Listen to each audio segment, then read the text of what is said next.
Bienvenidos al Fondo de Cultura Económica en el Centro Histórico de la Ciudad de Guatemala. Mi nombre es Ángel Elías y hoy los estaré acompañando durante los próximos 60 minutos en este interesante conversatorio que tendremos en esta noche. Recuerde, el Centro Cultural Luis Cardosa y Aragón, librería del Fondo de Cultura Económica, se encuentra en la 11 calle 6-50 de la zona 1. Le repito la dirección: 11 calle 6-50 de la zona 1, a unos pasos del Paseo de la Sexta, en el Centro Histórico de la Ciudad de Guatemala, en el corazón del Centro Histórico, para que usted se acerque a las actividades que tenemos acá en el Centro Cultural Luis Cardosa y Aragón, que en esta noche estará pues recibiendo la disertación Aproximaciones del pensamiento de Friedrich Nietzsche, y estarán presentando Efraín Estrada y otro Alfredo Custodio, quienes son ambos profesores de la Facultad de Humanidades de la Universidad San Carlos de Guatemala. Y para platicar un poco acerca de ellos, déjenme primero comentarles que Otto Alfredo Custodio tiene un título de técnico en traducción y correspondencia internacional por parte de la Universidad de San Carlos de Guatemala, además de licenciado en ciencias lingüísticas con énfasis en traducción e interpretación por parte de la Universidad San Carlos también de Guatemala, y posee un título de maestro en filosofía con la distinción de magna cum laude por parte de la Universidad San Carlos de Guatemala. Es profesor titular del Departamento de Letras de la Universidad San Carlos de Guatemala y también es profesor investigador del Instituto de Estudios de Literatura Nacional. Además, ha impartido cursos en la Universidad Mesoamericana y entre sus publicaciones está el Manual de Gramática Descriptiva, curso 1 de Unidades Gramaticales del año 2018. Y también nos acompaña en esta oportunidad Efraín Estrada Herrera. Él es profesor de enseñanza media en filosofía en el Instituto Filosófico Manuel Enrique Piñol, Departamento de Filosofía de la Universidad Francisco Marroquín. También es profesor de enseñanza media en pedagogía y en ciencias de la educación por el Instituto Filosófico Manuel Enrique Piñol del Departamento de Filosofía de la Universidad Francisco Marroquín, con cargo de magna cum laude, y tiene la licenciatura en filosofía y educación también en la Universidad Francisco Marroquín, también con la mención magna cum laude.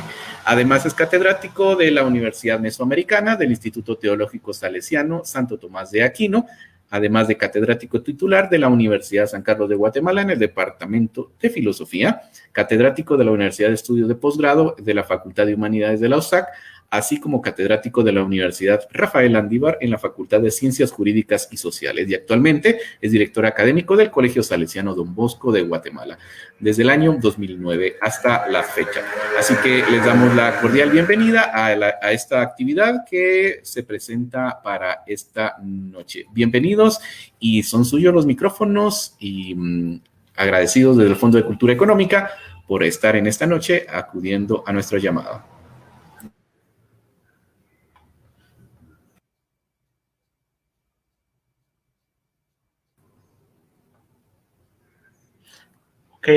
Buenas noches a todos. Es un gusto poder acompañarlos en esta noche para platicarles un tema que considero bastante interesante. Como bien pudieron ver en el afiche, la actividad de hoy gira en torno al pensamiento del autor alemán, del filósofo Friedrich Nietzsche. Entrando ya en materia, el título de mi ponencia de forma particular se titula El pensamiento nietzscheano como antítesis al cristianismo.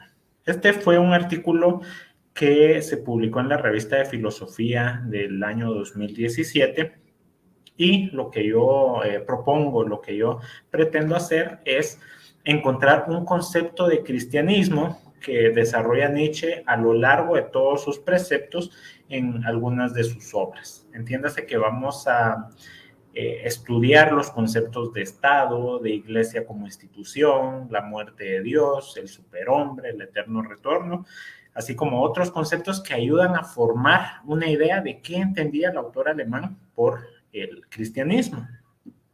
Para esto tomé 4 obras que considero son importantes para conocer el pensamiento de Nietzsche. La primera es La genealogía de la moral, la segunda es El anticristo, maldición sobre el cristianismo, la tercera, Así hablaba Zaratustra, un libro para todos y ninguno, y la última, Esse Homo. Aquí quiero hacer una anotación de que no es relevante la temporalidad de las obras, sino más que todo yo trato de buscar en la amplitud del pensamiento de Nietzsche qué entiende él por cristianismo. Entonces, para eso he dividido esta breve exposición en 4 partes. La primera es entender el concepto o la idea de transvaloración, que se encuentra muy presente en la obra La genealogía de la moral. La segunda parte es entender la idea de qué es lo inmoralista o quién es el inmoralista. Esto presente en la obra El Anticristo. La tercera parte es cómo ya una idea de cristianismo se empieza a formar e influye fuertemente en una de sus obras fundamentales, que es Así habló Zaratustra. Y la última es ver cómo ciertos preceptos nietzscheanos pues influyen también en su pensamiento. Estos se encuentran más que todo en la obra de ese hombre. Entonces, entrando ya en la primera parte, es necesario entender cómo maneja Nietzsche el concepto de transvaloración. En la genealogía de la moral y el anticristo, en ambas obras, aparece ese concepto. Sin embargo, donde más tiene sustento etimológico, en general filológico, ese concepto de transvaloración es en la genealogía de la moral. Mientras que en el anticristo tiene más que todo una percepción muy personal respecto a cómo se manejan los valores cristianos. Entonces, de forma general, Nietzsche critica los valores ascéticos, los valores cristianos, los valores que él llama del hombre débil. Estos valores son, por ejemplo, la compasión, una actitud pasiva ante la vida. ¿Qué quiere decir eso? No violenta. El rechazo de la carne, en términos tanto de lo alimenticio como la atracción física. Mientras que en el anticristo va a manejar más que todo una crítica bastante fuerte al cristianismo como sistema y a la figura cristiana. Entonces, para empezar con el concepto de transvaloración, es necesario ver, o Nietzsche lo plantea así, conozcamos a qué se refieren esos términos. Y él dice, bueno, se intercambiaron los conceptos de bueno y malo conforme fue ganando poder el cristianismo en Europa. Entonces, lo bueno para Nietzsche, abro la cita en la genealogía de la moral, dice, bueno en el sentido de anímicamente noble, de aristocrático, de anímicamente de índole elevada, anímicamente privilegiado. Cierro la cita. Ahí se refiere a bueno como un estatus, como una categoría que se le daba a las personas, más que todo hacia lo noble. Nietzsche señala que en términos etimológicos la raíz latina de bueno viene del vocablo bonus, que a su vez se deriva del vocablo donus, que significa el que busca un enemigo o rival, o sea, alguien pendenciero, alguien que está en constante lucha.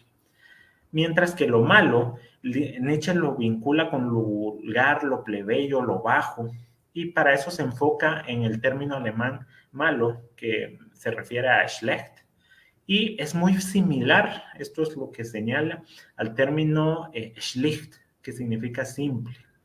O sea, aquí designaba al hombre vulgar, al hombre simple, en términos generales a la oposición al hombre noble. Ahí empieza a ver cómo se entendían esos conceptos. Sin embargo, Nietzsche no se conforma, por así decirlo, con la definición etimológica del término. Él dice, esto sucede no en el papel, no en las obras, sino sucede porque el pueblo judío sacerdotal toma el poder. Y ahí es cuando se da la inversión de los valores. Esto sucede en el año 380, cuando se oficializa la religión cristiana en el Imperio Romano, y los valores que hemos hablado de ayuda, de piedad, de compasión, todos esos valores son acogidos por gran parte de Europa, y especialmente también por las tribus septentrionales germánicas. Estamos hablando de los visigodos, los burgodios, los francos, vándalos, etcétera. Todos ellos toman esos valores y los hacen propio. Para Nietzsche esa fue una gran afrenta, porque él consideraba a ese hombre, él admiraba a la forma en que el hombre barbárico se presentaba ante el mundo. Y él define a este hombre en la genealogía de la moral de la siguiente forma. Abro la cita. El animal de rapiña, la magnífica bestia rubia. Fin de la cita. Entonces, él dice que este animal de rapiña tiene una cualidad bastante interesante, la conciencia. La conciencia a raíz de los recuerdos. La conciencia solo se puede generar por miedo, en cierto sentido, a los recuerdos de los castigos en la antigüedad. Estamos hablando de castigos como cuando se dejaba caer una piedra de molino sobre la cabeza, desollar y hervir la carne, ser pisoteado por los caballos. Todos esos castigos creaban imágenes mnemotécnicas en la persona. Y esta bestia rubia generaba una forma de obediencia a la ley. Pero esta forma de obediencia a la ley era solo a través de la razón. O sea, no era realmente por miedo a algo superior, a una suprarrealidad, sino era más que todo por un procedimiento o un proceso de razonamiento. Entonces él planteaba de forma hipotética. Este hombre barbárico decía, bueno, si robo, seré condenado. Y si me condenan, voy a sufrir las penas, los castigos. Entonces mi propia razón me guía a no robar. Entonces era más que todo una asociación lógica de conceptos en la que se mantenía la autopreservación. Eso es un concepto muy importante en Nietzsche. Entonces, cuando entra el cristianismo, entra, por así decirlo, el enemigo de toda razón. ¿Por qué? Porque los sacerdotes, según lo que decía Nietzsche, abro la cita, afirmaban, existe un reino de la verdad y del ser, pero justo la razón está excluido de él. Ahí, en ese sentido, fin de la cita, se argumentaba, Nietzsche decía que ese reino que señalaban es un reino sin razón, un reino donde no hay conocimiento, donde no hay ciencia, donde la secta promueve más que todo el miedo a la vida, la negación de los instintos, la negación del conocimiento. Y eso más que todo por la culpa del pecado. Y esa misma culpa del pecado lo que provoca es una especie de malestar físico. O sea, negarse los placeres, negar la vida, negar los instintos, conllevan necesariamente a un dolor físico, a un malestar físico. Entonces, la vida misma se vuelve como una enfermedad para el individuo domesticado. La genealogía de la moral culmina con la oración. Abro la cita. El hombre, o sea, estamos hablando del hombre moderno, el asceta, prefiere querer la nada a no querer. Fin de la cita. Entonces, el hombre primitivo es superior al hombre enfermo, dice Nietzsche, o sea, al hombre ascético. ¿Por qué? Porque el hombre primitivo decide no querer la nada. Para Nietzsche, la nada es Dios. O sea, el hombre primitivo niega a Dios. Mientras que el hombre enfermo prefiere querer la nada a no querer. O sea, prefiere querer a Dios, a negar. Entonces el hombre primitivo se apega más que todo a la vida, a lo del mundo terrenal y no a las creencias. Inversamente, el hombre ascético busca esas creencias. Entonces, de forma concluyente, en la genealogía de la moral, podemos señalar 4 tesis que nos ayudan a formular el concepto de cristianismo. Primero, la moral asceta es la idiosincrasia, es la naturaleza del decadente. Ese decadente va a buscar vengarse de la vida activa. Segundo, el cristianismo nace del espíritu del odio. Tercero, la conciencia no es la voz de Dios, sino la crueldad del pasado. O sea, la conciencia se forma por las imágenes mnemotécnicas del pasado. Y cuarto, el ideal ascético se ha mantenido en el presente a falta de un ideal mejor, es lo que argumenta Nietzsche. Entrando a la segunda parte de esta disertación, pues vamos a ver cuál es el concepto del ideal inmoralista. Nietzsche se señala a sí mismo como un inmoralista, esto en la obra Ese Homo.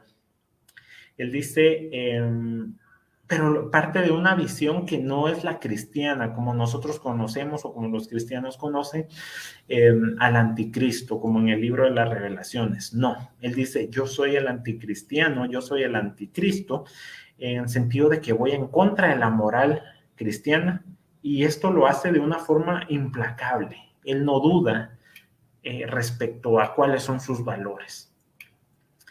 Digamos, aquí, si ustedes leen la genealogía de la moral y se pasan al anticristo, se van a dar cuenta que hay un detrimento en la fundamentación que maneja Nietzsche. En el anticristo, pues ya por parte, más que todo por la sífilis y todo, pues él ya no maneja tantos conceptos filológicos, ya no le da tanta fundamentación, sino que es una crítica constante, más que todo emotiva. Él se va a centrar en dos ideas, sin embargo, en la obra del anticristo. Las dos ideas son, primero, el involucramiento del sacerdote en la vida diaria, cómo afectó eso al hombre moderno. Y segundo, los efectos que los valores ascéticos provocan en el hombre. O sea, en cierto sentido, ambas relacionadas, ¿verdad? Entonces, empieza, digamos, criticando a la compasión como valor. La compasión, dice, es ese valor que lucha contra la selección natural, contra lo que está destinado a perecer. En cierto sentido, él afirma que eso genera depresión y esa misma depresión se contagia a todos, porque ya se sabe que lo que está destinado a perecer, pues no tiene sentido luchar contra eso. Y la compasión es eso, es luchar contra lo que va a desaparecer, contra la ley natural. Entonces Nietzsche se plantea la pregunta, ¿Dios es temeroso de la ciencia? En ese sentido, él se va a ir al Génesis y va a decir, bueno, el conocimiento está representado por el árbol de la ciencia. Viene Adán y Eva y comen del árbol del conocimiento y viene la cólera de Dios. Y es un castigo por la adquisición del conocimiento. Esto lo podemos discutir más adelante porque no es la razón real, pero Nietzsche la señala como tal. Y vincula de que Dios está en contra de la razón. Entonces, el anticristiano para Nietzsche es esa persona que va a defender el conocimiento, lo va a buscar y va a desafiar constantemente los preceptos cristianos. Él pone dos ejemplos bastante interesantes para indicar quiénes serían los perfectos anticristianos. El primero es el médico, porque el médico ve detrás del cristiano típico y dice aquí hay una degeneración psicológica y concluyen que es incurable. El filólogo, por otra parte, mira detrás de los libros santos y afirma esto es una charlatanería. Entonces, como les decía, el libro, El Anticristo, pues más que una crítica al sistema de forma dogmática, de manera formal, es más que todo un pensamiento dogmático, ya muy influenciado por su mismo carácter. Él afirma entonces que la invención del pecado viene por parte del sacerdote ascético. O sea, negar la ciencia, negar el enaltecimiento del hombre, la civilización, todo eso va contra la humanidad y es lo que promueve el sacerdote ascético con el concepto del pecado. Además de la compasión, el pecado habla de la injusticia. Él dice que el cristianismo es un sistema de injusticias. Para lo que se pregunta, ¿qué es la injusticia? Y él dice, no es la desigualdad de derechos. Cuando nosotros exigimos, por ejemplo, derechos iguales, ahí es cuando viene la verdadera injusticia, porque es tratar de equiparar al fuerte, o como él hablaba en la inversión de los valores, al bueno, con el débil, o sea, el malo. Esa es la máxima injusticia. Entonces aquí ya nos podemos ir formando una idea del cristianismo. Relacionando la genealogía de la moral con el anticristo, maldición sobre el cristianismo, podemos decir que Nietzsche entiende al cristianismo como un sistema de dominio social basado en una hegemonía de valores inversos. Él se fundamenta en la máxima de que los valores son impuestos por la iglesia, son perversiones de los valores legítimos, son perversiones de los valores del hombre superior. Más adelante vamos a hablar del hombre superior, y que más bien lo que hacen es limitar la racionalidad, como hemos hablado. Entonces, aquí vamos a decir, al final de la lectura del Anticristo, podemos afirmar que Nietzsche es un individuo que tiende al anarquismo, a reemplazar los valores, en este caso los valores ascéticos del judeocristiano, por valores que él habla del superhombre, la selección natural, el predominio del más apto, del más fuerte, mantener, como quien dice, una opresión sobre el débil. Todo eso lo podemos vincular con un tipo de totalitarismo de carácter biológico, y sabemos las repercusiones que eso tuvo. Entonces, entrando a la tercera parte de la exposición, en donde busco cuál fue la influencia del cristianismo que tuvo para que Nietzsche escribiera ese libro. En Así habló Zaratustra, Nietzsche lo considera como su máxima obra, su magnum opus. ¿Por qué? Porque a través de ese alter ego que era Zaratustra, él va presentando todas sus ideas de forma racional respecto al cristianismo, a manera de epigramas, de aforismos, de parábolas. Entonces, él va a empezar relacionando cómo se va transformando el espíritu o cómo debe hacerlo frente al Estado. El Estado también es un concepto bastante fuerte que va a influenciar su idea de cristianismo. Entonces, el Estado lo va a ver como institución, y frente al Estado él dice, hay que ser de la siguiente manera. Abro la cita. Os menciona las 3 transformaciones del espíritu: la del espíritu en camello, la del camello en león y la del león en niño. Fin de la cita. Esta es una parábola, es un epigrama bastante conocido en que Nietzsche explica cómo debe ser la evolución del hombre frente al Estado. Primero él lo señala como camellos. A nosotros nos imponen todo. El Estado nos dice cómo hay que hablar, cómo hay que vestir, cómo hay que comportarse, cuál es la ley que hay que seguir. Por lo que hay que evolucionar a un animal que se rebele ante esos valores impuestos por el Estado. Y ese animal es el león. Y el león se va a encargar de destruir esos valores y formar nuevos. Pero el hombre no se debe detener ante su estado de león. Debe evolucionar a ser como un niño, a abrazar a la vida misma, a cómo venga la vida después de la destrucción de estos valores. Para eso, él dice, hay que valerse de la fuerza vital. Nietzsche, pues, era un vitalista bastante recalcitrante, y él dice, la fuerza vital es el medio que nos va a liberar, que libera al hombre. Él, desacredita toda fuerza que imponga valores que no son los valores del fuerte. Y el medio para instituir esos valores es el Estado. O sea, él está vinculando al Estado, quiera que no, con la institución de la Iglesia. Entonces, él dice, abro la cita, donde termina el Estado, empieza el hombre que no es superfluo ni mediocre. Fin de la cita. O sea, aquí señala 2 elementos. La fuerza vital, primero, la fuerza vital es el elemento que nos ayuda a promover la vida, a mantenernos hacia la vida, a querer la vida. Segundo, la razón nos permite reconocer los valores impuestos por el Estado e impuestos por la Iglesia y negar esos valores. Entonces, el pensamiento de Nietzsche al final de esta obra, pues se va a ir sintetizando en 2 ideas. Primero, la Iglesia como institución es un medio de opresión, y segundo, el individuo racional que logra salir de ese medio de opresión es el superhombre. O sea, ya hablando de Iglesia como institución, él dice, llega a la concepción, esto es muy interesante, en Así hablaba Zaratustra, de que Dios ha muerto. Él coloca la cita. Abro la cita. Dios ha muerto. Sucumbió Dios a su compasión con los hombres. Fin de la cita. Esta idea es muy conocida en la filosofía. La muerte de Dios también se presenta en la Gaia Ciencia. O sea, Dios desaparece como ideal, como ideal hacia el hombre.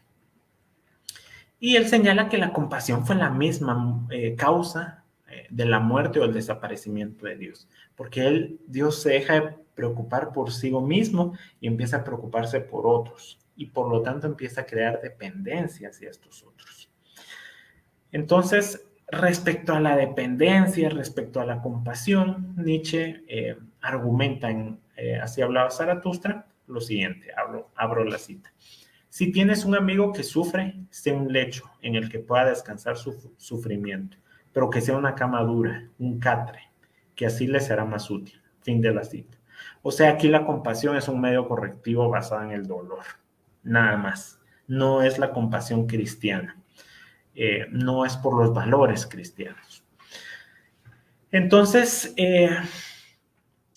Zaratustra va a llamar a los sacerdotes que promueven la compasión como embusteros, como los que promueven los valores inversos. Entonces, son valores corruptos, valores, valga la redundancia, transvalorados. Entonces, ¿cómo evito el engaño de los sacerdotes, el engaño de la iglesia? Nietzsche dice que eso se va a lograr cuando sois portadores de una única voluntad soberana, y esa voluntad va a ser la razón. ¿Por qué? Porque con la razón podemos discernir del engaño, podemos llegar a la verdad. Entonces, elemento liberador, la razón. Primero, deseo vivir la vida libre de las imposiciones de la iglesia, y solo lo puedo hacer a través de la razón. Él tiene una alegoría bastante interesante que se titula De la virtud empequeñecedora. Un fragmento dice: llaman virtud a lo que vuelve modesto y manso, así convierten al lobo en perro y al hombre mismo en el más útil animal doméstico de hombre. Entonces aquí quiere decir que el valor que se invierte es la razón. Eso es a lo que quería llegar Nietzsche. La máxima inversión de los valores que recibe el hombre como afrenta es la inversión de la razón. O sea, donde la razón misma, el conocimiento mismo se vuelve enemigo del hombre. Entonces, hay que destruir los valores cristianos. Y para eso hay que hacerlo a través de un nuevo hombre. Es lo que él va a plantear como el superhombre, como el Übermensch. Él lo va a plantear como, entrando ya a esta cuarta y última parte, los preceptos esenciales nietzscheanos. Uno de estos es el superhombre, y esto lo señala mucho en ese hombre. Übermensch es el superhombre, en inglés Superman. Aquí no quiero hacer tanta alusión porque también el artículo del maestro Efraín pues, se centra mucho en la idea del superhombre.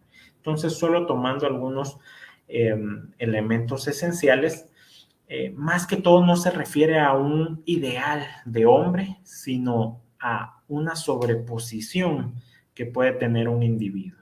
Entonces tenemos la preposición über, que significa sobre o encima, y la unidad nominal Mensch, que no es hombre, sino más que todo es persona, individuo. Entonces, si lo quisiéramos ver de forma literal, es el individuo que está por encima, metafóricamente, de los valores ascéticos.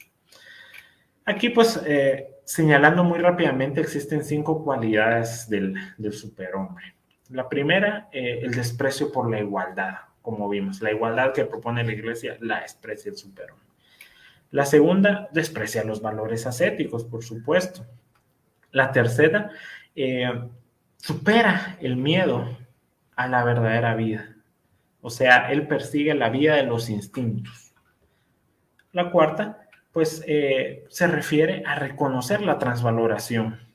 Y la última es reír. Aunque parezca raro, Nietzsche afirma que el superhombre debe aprender a reír, a reírse de la versión moralista y asceta del hombre, a volverse un inmoralista. Entonces, aquí quiero terminar más que todo con la idea del eterno retorno. Eso es lo último que señala Nietzsche y es uno de sus puntos fundamentales. Vamos a ver por qué. La idea del eterno retorno pues, no es de Nietzsche, proviene de la antigua Grecia. Los griegos creían que se repetían los mismos sucesos una y otra vez y que uno estaba destinado a vivir lo mismo. Cuando moría, pues simplemente volvía a iniciar. Esto se rompe con la resurrección. La resurrección vence esa concepción circular del tiempo y pone más que todo una temporalidad lineal. Nietzsche, en Así hablaba Zaratustra, explica a este profeta, abro la cita, retornaré eternamente a esta misma vida, en lo más grande y también en lo más insignificante, para que enseñe de nuevo el eterno retorno de todas las cosas. Fin de la cita. O sea, Nietzsche ahí lo señala en ese Homo, que la idea fundamental de Así hablaba Zaratustra era la enseñanza del eterno retorno al hombre. Entonces, ya a manera de conclusión, podemos decir que el cristianismo es ese sistema de dominio basado en una hegemonía de valores inversos, que tiene 5 elementos fundamentales. Los sacerdotes se basan en engaños para formar una iglesia como institución. 2. La muerte de Dios y la abolición del ideal ascético. 3. Hay que superar los valores que promueve la iglesia. 4. El superhombre es el que va a superar y a darse cuenta de la muerte de Dios. Y por último, el eterno retorno niega, esto es lo fundamental, niega el dogma principal de la iglesia cristiana actual, la resurrección de Jesucristo.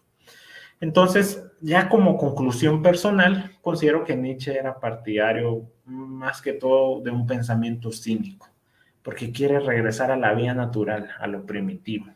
Y rechaza, esto es lo segundo, rechaza la cultura, el ideal platónico fundamental en el que se basa el cristianismo.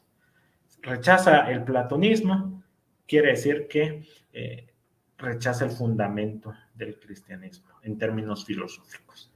Entonces, les agradezco mucho su atención en esta noche y cualquier pregunta, cualquier comentario, pues quedo a su disposición. Muchas gracias.